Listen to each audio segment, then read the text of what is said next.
여러분 안녕하십니까? NBS 뉴스 24입니다. 신종 코로나 바이러스 사태로 온 나라에 비상이 걸렸습니다. 이렇게 국민들의 관심이 한 곳에 쏠린 가운데 정부의 가축 전염병 방역 태세가 흔들리는 것 아니냐는 우려의 목소리가 나오고 있습니다.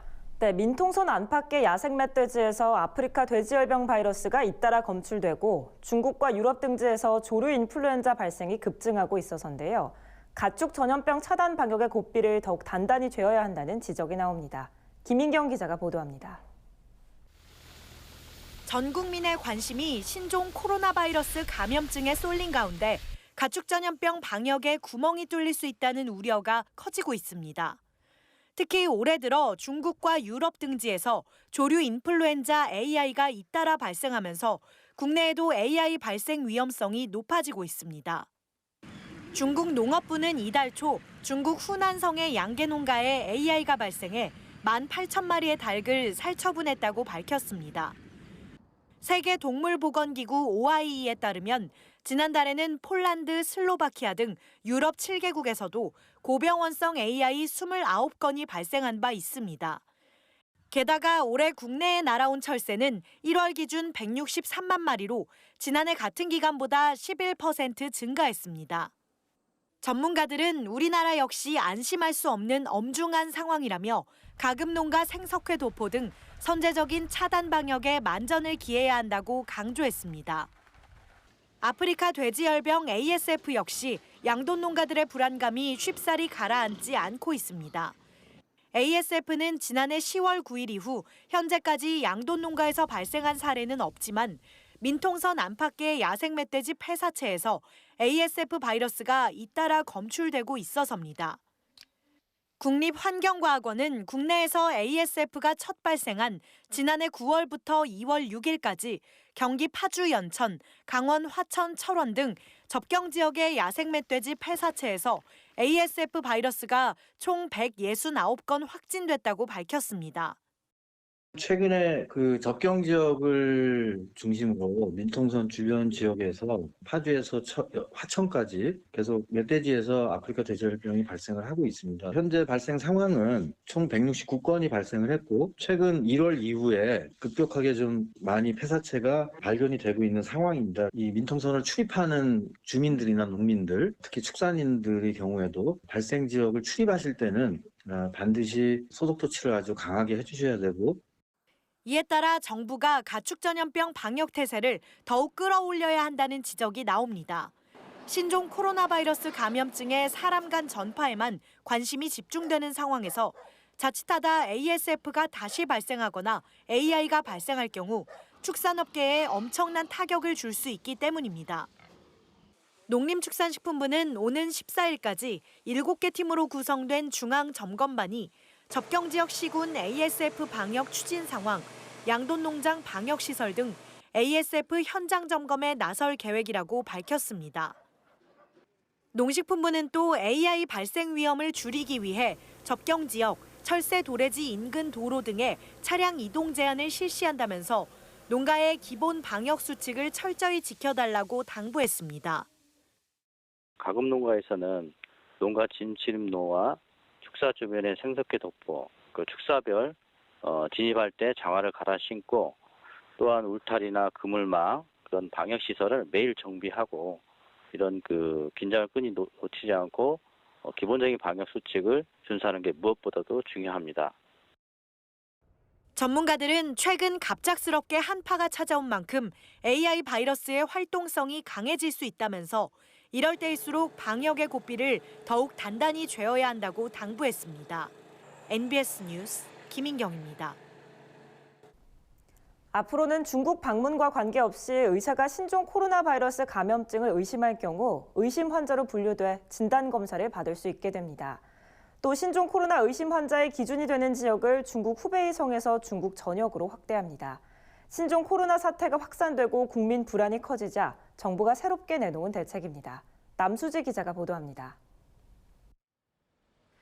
신종 코로나 바이러스 감염증 사태로 인한 긴장감이 커지는 가운데 질병관리본부 중앙방역대책본부는 7일 오전 9시부터 신종 코로나 바이러스 감염증 사례 정의를 확대하기로 했습니다. 기존에는 후배 이성 방문 후 폐렴 증상이 있는 경우를 의심 환자로 정의했지만 중국을 방문한 후 14일 이내 발열 또는 호흡기 증상이 있는 경우로 사례 정의를 확대하고 신종 코로나 바이러스 유행 국가 여행력 등을 고려해 의사 소견에 따라 의심 환자로 분류할 수 있도록 하겠다는 겁니다. 또 정부는 최근 중국 외에 싱가포르, 태국, 홍콩 등 동남아 국가에서도 환자가 다수 발생하고 여행객이 귀국 후 발병하는 사례가 보고되고 있다며 동남아 여행 시 각별히 주의할 것을 당부했습니다. 동남아 여행 후에는 2주간 불필요한 외부 활동을 줄이고 호흡기 증상에 대한 관찰이 필요하다며 증상 발현 시에는 선별 진료소에서 진료받을 것을 권고했습니다. 더불어 신종 코로나 바이러스 감염증에 효과적으로 대응하기 위해 긴급 대응 연구도 추진합니다. 일선에서도 감염 여부를 진단할 수 있는 신속 진단제를 개발하고 검증된 치료제 중 감염증 치료에 효과가 있는 약물을 선별하는 재창출 연구에 착수할 예정이라고 밝혔습니다. 신종 코로나 바이러스 최초 확진자가 발생하자마자 질병관리본부와 협의를 통해 긴급 현안 수요를 발굴하였으며 시급히 연구개발이 필요한 4개 과제를 추진하기로 하였습니다. 신종 코로나 바이러스로부터 국민의 안전을 지키기 위하여 우리나라 과학기술 역량을 총체적으로 활용해 필요한 기술들을 신속히 개발하는 동시에 질병관리본부 등 관련 기관과의 협력도 긴밀히 추진하여 적극적으로 대응해 나가겠습니다. 이와 함께 정부는 마스크 수급에 대한 국민적 우려를 막기 위해서 물가안정법 제6조에 의해 마스크 등에 대한 긴급 수급 조정 조치를 발동합니다. 이에 따라 마스크나 손소독제 출하 및 판매 시 정부에 신고하는 의무를 부여할 예정입니다. 아울러 정부는 신종 코로나 바이러스 감염증의 지역사회 확산 및 방지를 위해 노인 맞춤 돌봄 서비스 종사자 및 대상자에게 마스크 15만 개를 배부한다고 밝혔습니다. 정부는 30초 이상 꼼꼼하게 손 씻기와 기침할 땐 옷소매로 입과 코를 가리는 기침 예절 및 마스크 착용을 당부하면서 감염병이 의심될 땐 관할 보건소 또는 1339, 지역번호 플러스 120번으로 상담할 것을 권고했습니다. MBS 뉴스 남수지입니다. 인터넷이나 스마트폰으로 물건을 구매하고 음식을 배달하는 것, 이제는 너무나 흔하고 당연한 일이 됐습니다. 이런 분위기에 힘입어 지난해 온라인 쇼핑 거래량은 역대 최고치를 기록했는데요. 최근 새벽 배송의 등장으로 온라인 쇼핑이 농축산물 소비의 새로운 활로가 될 것이라는 기대감도 커지고 있습니다. 강창호 기자입니다. 지난해 온라인 쇼핑 거래액이 135조 원에 달하는 것으로 집계되며 사상 최대 기록을 경신했습니다. 인터넷이나 모바일을 통한 상품과 서비스 구입이 꾸준히 늘어나는 가운데 배달앱 등 음식 서비스 이용이 급증해 전체 성장을 주도했습니다. 통계청이 최근 발표한 2019년 12월 및 연간 온라인 쇼핑 동향에 따르면 지난해 온라인 쇼핑 거래액은 134조 5,830억 원으로 2018년보다 18.3% 증가했습니다. 그중 모바일 쇼핑 거래액은 86조 7,005억 원으로 1년 전보다 25.5% 증가했습니다. 온라인 쇼핑 거래액은 통계 작성이 시작된 2001년 이후 최대치를 기록했습니다. 음식 서비스, 식료품, 가전, 전자, 통신기기 등 모든 상품군에서 거래액이 증가한 겁니다. 특히 모바일 앱을 통한 배달 서비스 시장의 성장세가 두드러졌습니다. 1인 가구를 비롯한 혼밥족들이 빠른 속도로 늘어나며 배달 음식 등이 성행한 것이 그 이유로 분석됩니다. 지난해 모바일 음식 거래액은 9조 1,045억 원으로 2018년 4조 7,799억 원에 비해 2배 가까이 껑충 뛰었습니다. 전체 온라인 거래 규모 증가분 21조 원 가운데 20%가 엄지족들의 음식 배달에서 나온 겁니다. 음식 서비스가 다양화되고 가정 간편식 선호, 그다음에 이제 배송 서비스가 발달돼서 이렇게 좀 많이 오른 측면이 좀 있고요. 전체 거래량 중 농축수산물의 비중은 아직 미미한 수준입니다. 지난해 농축수산물 온라인 쇼핑 거래량은 3조 5,229억 원으로 전체의 2.6%에 불과했습니다. 모바일 쇼핑을 통한 농축수산물 거래량도 2조 4,425억 원으로 전체의 2.8% 수준이었습니다. 다만 농축수산물 온라인 쇼핑이 최근 들어 빠른 속도로 증가하고 있는 것이 주목할 만합니다. 2014년 이후 농축수산물 온라인 쇼핑 거래량은 매년 20%가량 성장을 지속하고 있기 때문입니다. 특히 최근 여러 온라인, 모바일 쇼핑몰에서 새벽 배송 서비스를 도입한 점이 농축수산물 거래량 확대에 큰 역할을 했습니다. 일반적인 택배 시스템으론 주문 후 가정에 배송되기까지 2에서 3일가량이 걸려 농축수산물의 신선도를 유지하기가 쉽지 않았습니다.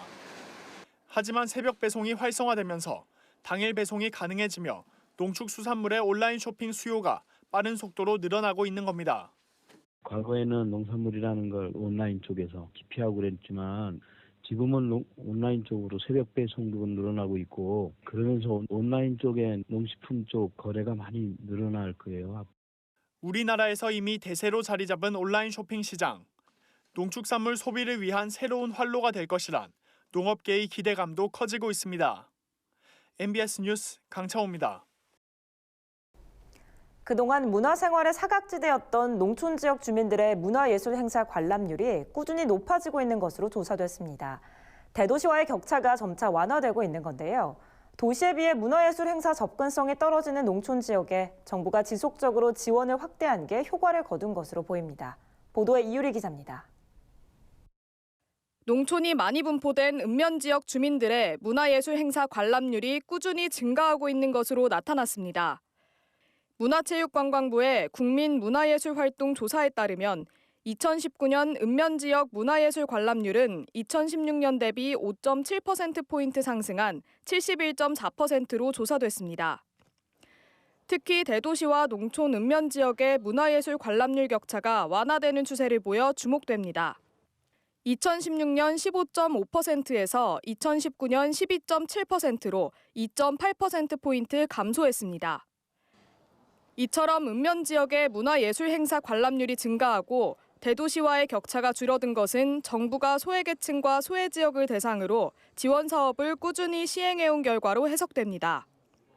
정부가 기초생활수급 대상자와 차상위 계층 대상으로 문화, 체육, 관광에 사용할 수 있는 문화놀이카드 지원 사업을 시행 중인데 그 지원금을 2016년 1인당 5만 원에서 2019년 8만 원까지 매년 확대한 결과 대도시에 비해 상대적으로 저소득 노년층이 많은 농촌 읍면 지역에 문화예술 행사 관람률이 지속적으로 증가했다는 설명입니다.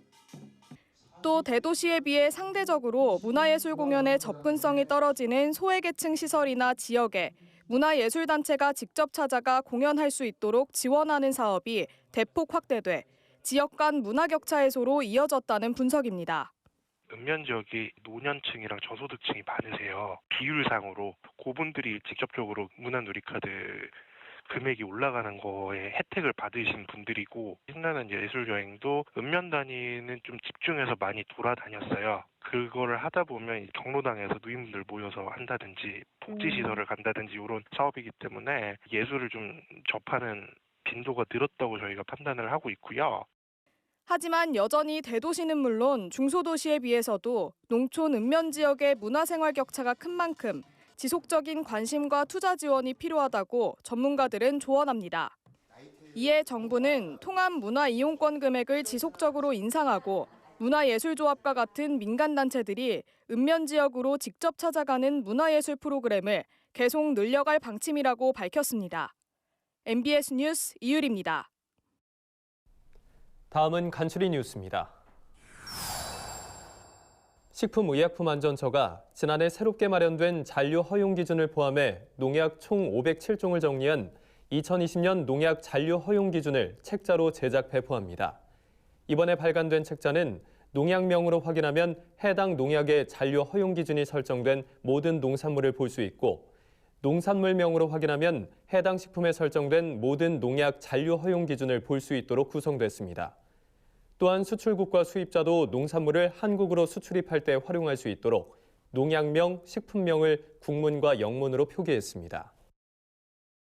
전라남도는 각종 재난과 안전사고로 피해를 입은 도민이 일상생활로 신속히 복귀할 수 있도록 도민안전공제보험의 가입을 시행한다고 최근 밝혔습니다. 이달부터 시행되는 도민안전공제보험은 주민등록상 거주지가 도내로 되어 있으면 별도의 가입 신청 없이 전입자는 자동 가입, 전출자는 자동 해지됩니다. 보장 항목은 자연재해 사망, 대중교통 이용 중 상해 사망 등 총 11개 항목으로 1,000만 원까지 보장되며 사고 발생 지역에 관계없이 보험 혜택을 받을 수 있습니다.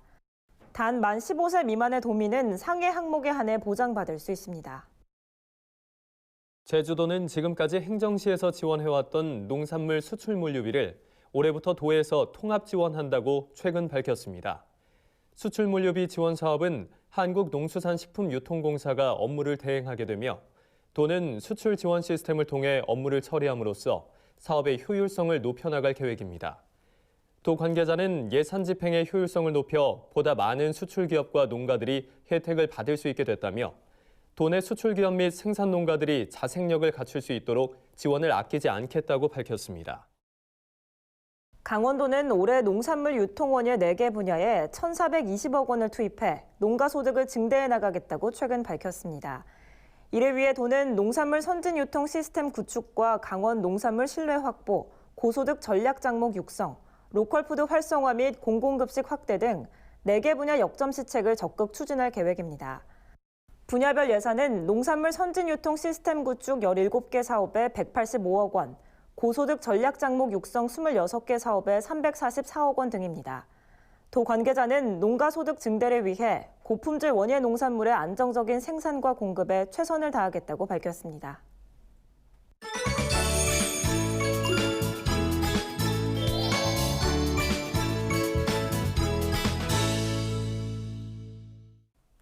우리 농산물의 숨은 효능과 건강 정보를 전해드리는 건강톡톡 알고 먹는 우리 농산물 시간입니다. 내일은 음력으로 첫 보름달이 뜬다는 정월 대보름입니다. 한 해의 풍요와 건강을 빌며 정월 대보름에 먹는 오곡밥은 영양도 풍부하지만 항산화 성분을 다량 함유해 성인병 예방에도 탁월한 것으로 알려졌습니다. 오늘은 정월 대보름의 유래와 오곡밥의 영양에 대해 현장에 나가 있는 권소환 기자가 알려드립니다. 네, 건강톡톡 알고 먹는 우리 농산물. 오늘 소개해드릴 건강 먹거리는 정월 대보름의 대표 음식인 오곡밥입니다. 이 오곡밥은 겨울 동안 부족했던 영양을 보충하고 건강한 새해를 맞이하려는 조상들의 지혜가 담긴 음식인데요. 오곡밥에는 무려 20가지가 넘는 영양소가 함유돼 있어 건강식으로 그 가치가 뛰어납니다. 이제 정월 대보름이어서 오곡밥 재료랑 그리고 부럼이랑 나물 종류를 사러 왔습니다. 오곡밥 안에 찹쌀이 들어있어서 이제 소화에도 좋고 이제 여러 가지 작곡들이 많이 넣어져 있으니 영양가적인 부분에도 이제 좋은 것 같아서 꼭 해먹고 있습니다.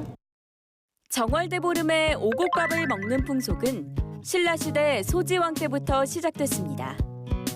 영모를 알려준 까마귀에게 보답하고자 귀한 재료로 약식을 지어 음력 1월 15일에 제사를 지는 데서 유래됐습니다. 잣과 대추 등 귀한 재료를 구하기 어려웠던 서민들은 오곡밥을 대신 지어 먹으며 한 해의 애군을 막고 건강과 풍요를 빌었다고 합니다. 오곡밥은 대개 찹쌀과 차조, 수수, 팥, 검은 콩을 넣어 짓는데요. 여러 색이 어우러져 보기에도 좋지만 색깔별로 갖는 영양도 다양합니다. 오곡밥의 중심을 차지하는 붉은 팥은 애군을 쫓는 의미를 가지고 있는데요. 팥 속 비타민 B1은 간 건강과 피로 회복 효능이 있습니다. 특히 팥은 쌀의 10배, 바나나의 4배 이상의 칼륨을 다량 함유하고 있어 나트륨 배출과 혈압 상승 억제 효과가 탁월합니다. 찹쌀은 위벽을 자극하지 않아 소화도 잘 되지만 비타민 D를 함유해 뼈 건강에도 좋습니다. 수수는 항산화 물질인 폴리페놀을 다량 함유해 혈당 조절에 도움을 받을 수 있으며 차조는 베타카로틴과 식이섬유, 엽산이 풍부해 장을 튼튼히 하고 빈혈과 골다공증 예방 효과가 뛰어납니다. 또 검은 콩은 강력한 항산화 물질인 안토시아닌이 풍부해 눈 건강과 콜레스테롤 억제 효능이 뛰어납니다. 오곡밥은 지역마다 밥을 짓는 곡식이 좀 다르긴 하지만 흰 쌀밥보다는요 20가지 이상의 영양소를 함유하고 있기 때문에 굉장한 건강식이고 다만 오곡밥은 곡류이기 때문에 비타민이 다소 부족하거든요. 그래서 나물과 함께 드시면 부족한 섬유소와 비타민을 보충하실 수 있는 건강한 밥상이 됩니다. 정월 대보름엔 보름달을 보며 한 해의 농사가 잘 되길 빌며 지신밟기, 쥐불놀이를 하고 귀발 기술을 마셔 1년 동안 좋은 소식을 들을 수 있도록 소망하기도 했습니다. 또 밤, 호두, 땅콩처럼 단단한 부럼을 이로 깨물어 1년 동안 부스럼 없이 건강하게 지낼 수 있도록 바랐습니다. 특히 정월대보름에 먹는 오곡밥 한 그릇은 허기진 배를 채울 뿐 아니라 봄새싹이 돋을 때까지 먹을 게 충분치 않던 시절엔 영양을 보충하는 귀중한 음식이었는데요. 이번엔 오색 영양이 가득한 오곡밥 짓는 법을 알려드립니다. 깨끗하게 씻은 찹쌀과 맵쌀은 30분 물에 불려 준비하고 수수와 차조는 씻어서 건져냅니다. 팥과 서리태는 각각 깨끗하게 씻어 터지지 않을 정도로 삶아서 준비합니다. 차조는 쉽게 눌어붙기 때문에 맵쌀과 찹쌀을 깔고 그 위에 불린 잡곡을 올립니다. 소금 작은 큰술을 넣고 밥을 지으면 맛있는 오곡밥이 완성됩니다. 올해 정월대보름에는 맨눈으로 봐도 밝고 큰 보름달이 뜬다고 하는데요. 영양 가득한 오곡밥 드시고 한 해 소원을 빌어보시는 건 어떨까요? 지금까지 건강톡톡 알고 먹는 우리 농산물이었습니다. 저희가 준비한 소식은 여기까지입니다. NBS 뉴스 24 마칩니다. 함께해 주신 여러분 고맙습니다.